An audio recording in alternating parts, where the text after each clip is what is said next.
San Jose's homelessness crisis has reached breaking point.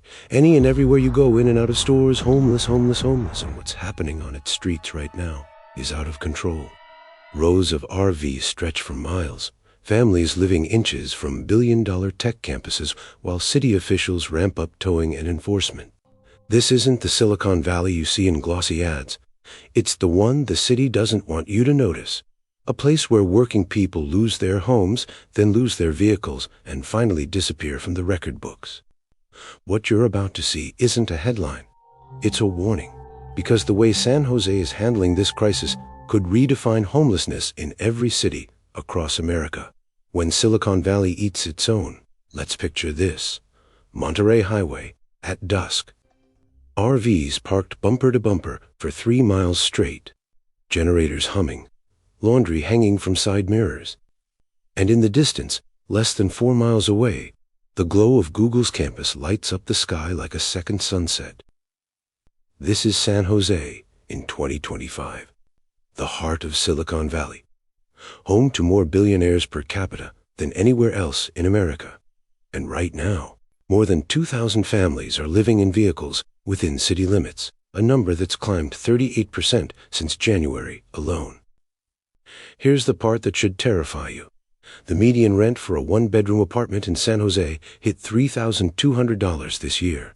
Meanwhile, the average service worker, your barista, your nursing assistant, your warehouse employee earns around $42,000 annually. Do the math. That's 76% of gross income just to keep a roof overhead, before food, before childcare, before anything else. And when those numbers stop working, people don't vanish. They move into their vehicles. Then the city implements rules that make staying in those vehicles illegal in 83% of San Jose. Then comes enforcement. Since January, vehicle tows and impounds have spiked 194%. We're not talking about abandoned cars. We're talking about homes on wheels with families inside, being seized by the city at an average cost of $4,200 to get back. But first, we need to talk about what happened on Story Road. The incident the city won't discuss, the one that reveals exactly how this system works and who it's designed to move along. It's a 3-corridor trap. There's a triangle in San Jose that most residents drive through but never really see. Monterey Road corridor on the west side, Tully Road industrial zone cutting through the middle, McLaughlin Avenue stretches on the east. These 3 corridors hold the majority of San Jose's vehicle dwellers, not because they chose these streets, because these are the only places left where parking an RV doesn't immediately trigger a citation. The city calls it 72-hour enforcement. Basically, if your vehicle stays in the same spot for more than 72 hours, code enforcement can chalk your tires, tag your windshield, and start the tow countdown. There is also an oversized vehicle prohibition. Any RV or vehicle over 22 feet long cannot park on residential streets between 2 a.m. and 6 a.m. That eliminates most of the city for anyone living in a standard RV. Right now, San Jose operates 4 safe parking lots through the county. Total capacity, 142 spaces. Current wait list, 923 families. That's not a typo. 923 families waiting for 142 spots. Average wait time from application to entry, 6 to 9 months. Some have been waiting over 2 years. Here's where it gets cruel. A single parking citation in San Jose starts at $280. Miss the payment deadline, and it doubles. If your vehicle gets towed, you're looking at an $85 daily impound fee. The city gives you 14 days to pay and retrieve your vehicle. After that, they can auction it. So if you can't come up with roughly $4,200 within 2 weeks, you lose your home permanently. Now that you understand the geography and the enforcement mechanism, let's trace the pipeline, because nobody wakes up one day and decides to live in an RV on an industrial street. There's a sequence, 5 specific failures that compound like dominoes. And domino number 5 starts with a paycheck that stops making sense. San Jose's RV crisis isn't slowing down. It's spreading. If you want the truth, cities won't show you. Subscribe now and stay ahead of what's coming next. Domino 5, when wages become fiction. Maria is 42. She's a certified nursing assistant at a senior care facility off King Road. She worked through the entire pandemic, overtime shifts, double shifts. She was essential. Remember that word, essential. In 2023, her rent was $2,400 a month for a one-bedroom near downtown. Tight, but manageable. In 2024, her landlord raised it to $3,000. She asked for more hours, picked up weekend shifts. Then her landlord sold the building. New owner, new rents, $3,600 for the same unit. She got 30 days notice to either pay or leave. She makes $23 an hour. After taxes, that's about $3,000 a month take home. Rent alone would have been 120% of her income. So she moved into her van. Not a choice, a calculation. This is the pipeline nobody talks about. Eviction doesn't mean you disappear. It means you downgrade. Apartment to motel, motel to vehicle, vehicle to street. Maria's living in a van in the King Road Walmart parking lot. She showers at the gym. She keeps her scrubs clean. She shows up to work on time. And every morning at 6 a.m., she moves her van so she doesn't violate this 72-hour rule. Maria managed to keep her job and her van, for now. But Domino 4 is already falling because the city's enforcement system doesn't care if you're employed, elderly, or trying. It only cares about one thing, whether your tires stayed in the same spot for 73 hours. Domino 4. The Chalkmark Countdown, Municipal Code 20.80.040. Most people have never heard of it, but if you're living in an RV in San Jose, this code runs your life. It says no vehicle over 22 feet can park on a residential street overnight. That's 2 a.m. to 6 a.m. Violate it once, you get a warning. Twice, a citation. Third time, you're towed. On Motorway Highway, code enforcement runs a chalkmark system. They mark your tires with a timestamp. 72 hours later, they come back. If you haven't moved, you get tagged. The citation is $280. If you don't move within 24 hours of that tag, they call the tow truck. Here's the cost breakdown. Tow fee, $260. Impound fee, $85 per day. Administrative processing, $75. Total to retrieve your vehicle after 1 week, $850. After 2 weeks, $1,200. And you have 14 days before the city can auction your vehicle to cover costs. James is 57. He was a tech contractor for 15 years. Solid income, good savings. Then his company downsized. He freelanced for a while, but contracts got scarce. He burned through savings paying rent. Then he bought an RV with what was left and moved into it full time. That was 2 years ago. He parked along Story Road for a while. Moved every 72 hours like clockwork. Set alarms. Tracked it on his phone. For 6 months, he played the game perfectly. Then his transmission failed. He was parked on Tully Road when it died.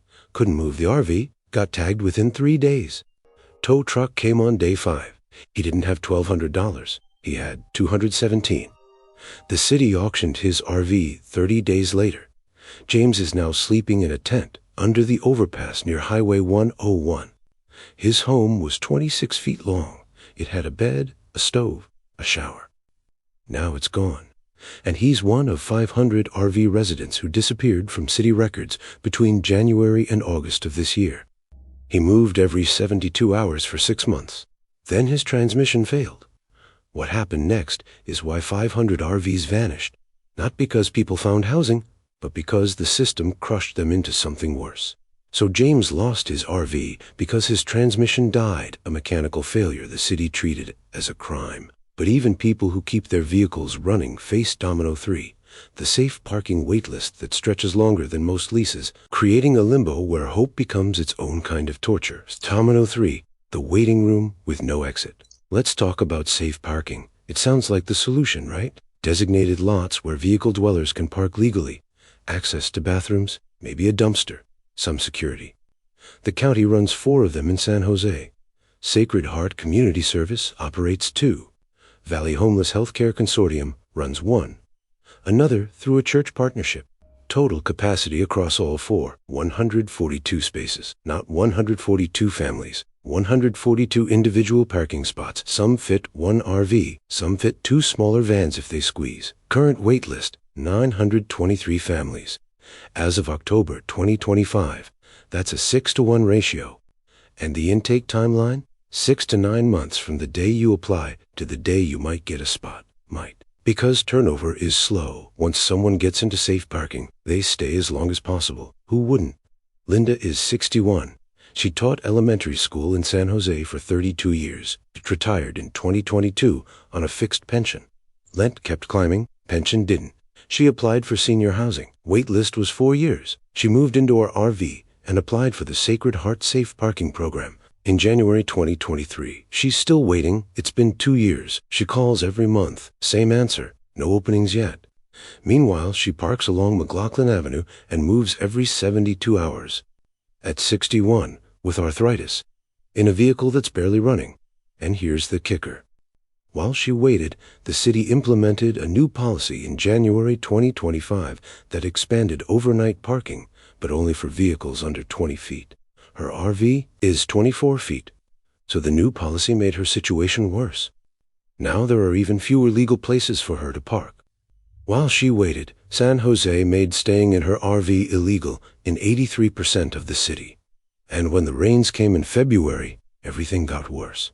Linda's been waiting 2 years for a parking spot with a bathroom. But while she waits on that list, Domino 2 is making daily survival nearly impossible because San Jose expects RV residents to maintain sanitation standards while providing zero infrastructure to do so. Domino 2, the sanitation catch-22. Let's talk about something nobody mentions. Where do you dump waste if you live in an RV? San Jose has 0 public dump stations within city limits. 0. The nearest one is 17 miles away in Morgan Hill. Cost, $60 per dump. Most vehicle dwellers need to dump every 5 to 7 days. That's $240 to $360 a month. Just for basic sanitation. Water? Same problem.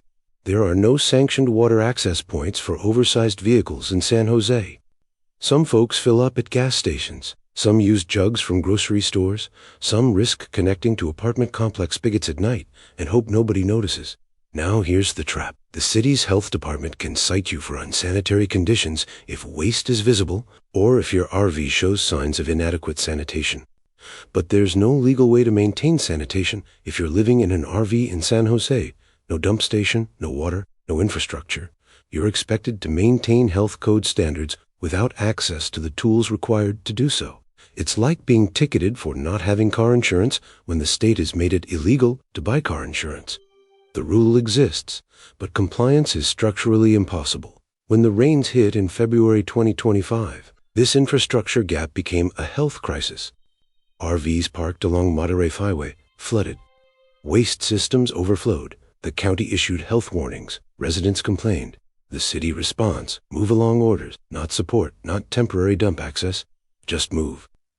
But move where? To another street with no dump station, with no water, with the same flood risk. And that brings us to the biggest illusion of all. The sanitation crisis made RVs more visible, which triggered more complaints, which triggered Domino 1. The policy illusion that promises relief but actually compresses the crisis into fewer blocks while calling it progress. Domino 1, the visibility shuffle, January 2025. San Jose announces a big policy when they're expanding overnight parking access across the city. Residents can now park on more streets without getting tagged. Sounds great, right? Here's what the press release didn't say. The expansion only applies to vehicles under 20 feet. Your sedan? Fine. Your minivan? No problem. Your 24-foot RV where you and your 2 kids sleep every night? Still illegal in 83% of the city. So what happened? RVs didn't vanish. They compressed. All those families who were spread across various neighborhoods, trying to stay invisible, moving every few days, they all got pushed into the same 3 industrial corridors. Monterey Road, Tully Road, McLaughlin Avenue. Neighborhood complaints spiked. First quarter of 2025 saw a 212% increase in calls about RVs parked on commercial streets. Residents were furious. They'd been promised fewer RVs. Instead, they just got concentrated RVs. The city won't publish the data, but here's what local outreach workers report. The number of vehicle dwellers didn't drop. It stayed roughly the same, around 2,000 individuals, but visibility increased because everyone got shoved into the same few streets. Fewer RVs in residential neighborhoods, same number of people. Worse outcomes for everyone. Residents feel like the problem got worse. Vehicle dwellers lost access to quieter streets with less enforcement, and the city gets to claim they addressed neighborhood concerns, even though they just moved the crisis 3 miles east. And here's the part that should make you furious. San Jose knew this would happen, because another Bay Area city already tried this exact approach in 2022, and it failed the same way. Didn't reduce homelessness, didn't improve outcomes, just shuffled the visibility. The data was already there. San Jose implemented it anyway. 5 dominoes, each one pushing people further from stability and closer to the street. But these aren't just policy failures, they're daily emergencies for real families. And the cost isn't measured in citations, it's measured in lost jobs, lost health, and lost futures. The solutions, San Jose won't scale. Here's what works. Not theory or speculation. Tested models with documented outcomes that other cities have deployed successfully. First, replace age-based restrictions with inspection-based safe parking. San Jose currently bans RVs older than 10 years from most safe parking programs, assuming age equals risk. But a well-maintained 20-year-old RV can be safer than a neglected 5-year-old one. Replace the age rule with safety inspections, check brakes, lights, and structural integrity. If a vehicle passes, it qualifies. If it fails, provide a list of mobile mechanics to help fix issues before reapplying. The result? Expanded capacity. Many churches and nonprofits would open their lots if the city streamlined permits and dropped the 10-year rule. Estimated new capacity, 300 to 400 spaces within 60 days. The cost is about $2,400 per space annually, covering sanitation, lighting, and security. Compare that to $11,000 per shelter bed or $68,000 for a permanent housing unit. Safe parking isn't the final solution, but it's the stabilization step that makes housing possible. Key metric: intake within 72 hours of application, no more 9-month waitlists. Second, launch a mobile services hub. Instead of forcing vehicle dwellers to navigate multiple agencies, bring the services to them. One staffed vehicle, rotating weekly. Tully Road on Mondays, Monterey Highway on Wednesdays, McLaughlin Avenue on Fridays. On-site services include DMV, ID assistance, mail forwarding, waste disposal, potable water refills, minor repair coordination, and housing navigation. The pilot would cost around $308,000 annually to staff one vehicle and contracted waste and water services. That's modest compared to San Jose's $4.2 million annual enforcement spending on towing, policing, and court costs. Third, establish master leased industrial lots. San Jose has many underused parcels, awkward shapes, limited access, unsuitable for commercial use, but ideal for parking. The city could lease these lots below market in exchange for zoning variances, then sublet to qualified vehicle dwellers. Participants would pay $50 to $75 per week, scaled to income. The model is revenue neutral, covering lease and maintenance costs. What happens next depends on you. Let's recap what you just learned. San Jose's vehicle homeless population isn't vanishing. It's compressing into 3 quarters: Monterey Road, Tully Road, McLaughlin Avenue, with worse health outcomes, worse employment outcomes, and worse housing outcomes than before. Enforcement intensified. The 72-hour rule and oversized vehicle restrictions create an enforcement carousel. Move or get towed. Get towed. Lose your home. Lose your home. End up on the street in a tent. This isn't solving homelessness, it's making it worse. Tested models exist. Inspection-based safe parking, mobile services hubs, master lease industrial lots. All of them are cheaper than current enforcement. All of them have documented success rates in other California cities. And San Jose has the blueprint sitting on the city manager's desk. It's been there since June. Now here's what you can do. If you're in an RV in San Jose right now, call Sacred Heart Community Service. They run the county's intake line for safe parking. The number's on screen. Even if you're on the wait list, ask about their Rapid ID Assistance Program. They can help you get your California ID renewed within days, not months. That ID is your ticket to employment, banking, and housing applications. Don't wait. Call today. If you're a San Jose resident frustrated by the visible concentration of RVs in industrial corridors, don't call the police. Don't call code enforcement. They're just going to move people 3 blocks over. Instead, contact the City Council Housing Committee. The number and email are on screen. Tell them you want the 12-parcel safe parking expansion plan funded immediately. It's already designed. It's already costed out. It just needs political will. Your call creates that will. San Jose's RV crisis isn't slowing down. It's spreading. If you want the truth cities won't show you, subscribe now and stay ahead of what's coming next.